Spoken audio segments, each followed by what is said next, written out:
Ikaze cyane kuri Defina Topic ngo mumaze kubimenyera. Uyu munsi rero tujye kubazanira inkomoko y'insigamigani kugenda nk'abagesera. Ese byavuye he? Ese byakomotse kuki? Ntucikwe rero. Uyu mugani bawuciye babonye umuntu avuye mu bo bari bari kumwe akanyonyomba adasezeye, nibwo bavuga ngo naka agenda nk'abagesera. Wakomotse ku munyabugesera witwaga Muganza wiyahure muri Cyohoha i Bugesera, ubu ni mu karere ka Bugesera ahingayinga umwaka w'1400.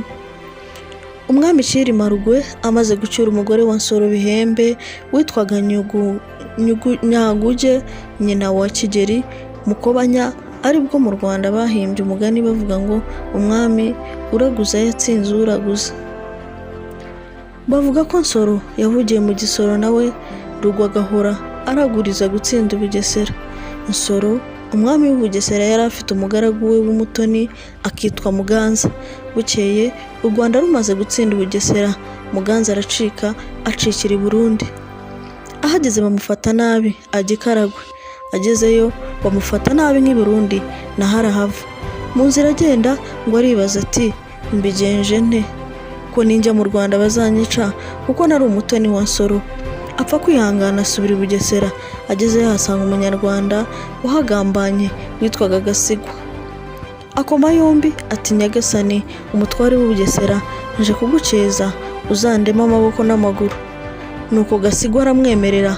Muganza aguma kumuhakwaho kugeza igihe amugabiriye inka 3 z'umuriro. Amaze kuzibona yongera kwibaza ati ubu ngiye guhakwa i Bututsi kandi nari umugaragu w'ibwami bizamera bite?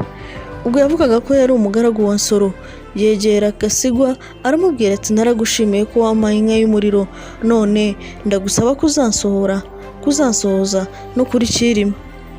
Gasigwa abaza Muganza ati ese wabonye ko njye naguhatse nabi? Muganza ati icyo mbigusabira nuko wamungezaho nkishingana, kuko mu Bugesera bampiga bavuga ko nari umutoni wa Nsoro. Gasigwa ati nzamugushyikiriza. Bukeye basanga Cyilima i Kigali. Bagezeyo Gasigwa abwira Cyilima ati nkuzaniye Muganza, uyu wahoze ari umutoni wa Nsoro, yansabye kumukuzanira ngo mwibonanire, ngo hari icyo ashaka kukubwira. Bahamagaza Muganza. Gasigwa arasohoza ati nguyu Muganza wansabye ko nzamukugezaho ukamushingana mu Bugesera kuko bamwanga bamuhora ko yari umutoni wa Nsoro. Rugwe yumvishe ko Muganza yari umutoni wa Nsoro biramushimisha kuko namuhaka akamutonesha azamuyoborera Ubugesera.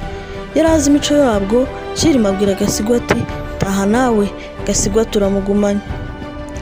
Gasigwa asubira mu Bugesera. Muganza asigara i Kigali kwa Cyilima Rugwe. Arahaka ubuhake buranoga. Rugwe aramutonesha kugira ngo azamuyoborere Ubugesera. Haciyeho iminsi Cyilima atumizaho Gasigwa ngo azamwitabe. Gasigwa araza i Kigali. Rugwe ati nshakira inka 100 n'imisozi 100 ubimpere Muganza. Gasigwa ati nibyo gupfa nzajya kubimuha. Rugwe ati bizapfa ubusa bite? Gasigwa ati nuko wabinyaze Nsoro none ukaba ubisubije mwene wabo. Ibyo Gasigwa yabivugishijwe n'ishyari kuko yari yabonye Rugwe atonesha Muganza. Cyilima abwira Gasigwa ati ntacyo bitwaye nzaba mbyirebera. Ubwo Muganza abona inka n'imisozi akomeza n'ubutoni bwe.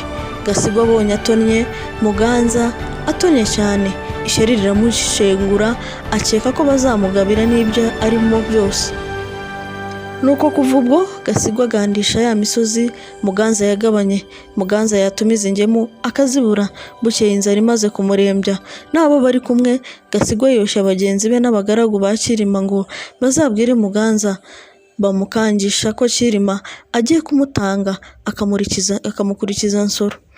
Muganza amaze kubyumva ashya ubwoba n'abo bari kumwe, niko gucika ijoro ryose ajya kwiyahura muri Cyohoha. Bukeye muri iyo minsi Cyilima abaza abo bari bari kumwe bati ko ntakibona Muganza abahe? Abandi bati yaratashye. Cyilima ati agataha atamennye? Abandi bati niko Abagesera bagenda. Niyo nkomoko iyo babonye umuntu unyonyombya adasezeye bavuga ngo agiye nk'Abagesera. Byaturitse kuri Muganza, uwo bateye ubwoba akagenda adasezeye akiyahura muri Cyohoha. Kugenda nk'Abagesera bisobanuye kunyonyomba rwihishwa, kugenda udasezeye. Byavanywe mu gitabo Ibirari by'Insigamigani cyanditswe na Murihano Benedigito. Mwakoze rero kubana nanjye mu Insigamigani. Mwakoze mukore subscribe tujye duhora tubana kenshi kandi mukomeze kugira ibihe byiza.